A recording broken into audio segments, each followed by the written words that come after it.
انت تريد تنام يجي عليك ب 12. ها خير والله مسير. مسير شنو؟ مسير غير نضيع وقت. شوفوا هذه وحدة من الأشياء المهمة احنا المفروض اللي نهتم بيها، ثقافة الموعد. لازم يصير عندك ثقافة موعد يا أخي. يعني أنا اليوم أريد أسير على فلان، أريد أروح له للبيت، أنت ايش مدرك هذا عنده شغل، عنده عمل، عنده دراسة، عنده قضية عائلية، لا طب عليه ب 11. شنو هاي؟ وين انت قايل لي؟ ما قايل لي شنو؟ كانت تطردني؟ تخو ما يطرده هذا، اكيد ما يطرده، يقع بالحرج. و4 ساعات راحن من عمري. شنو؟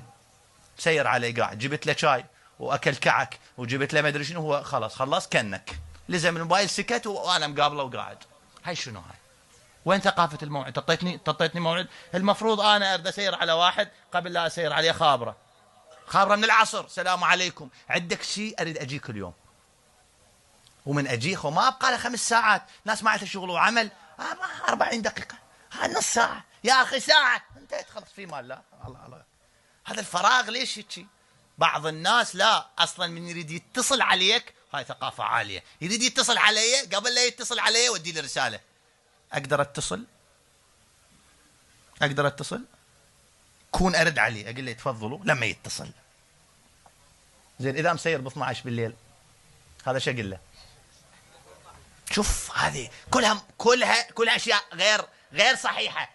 ثقافه الموعد. لا مسيرين و5 ساعات، هاي شنو؟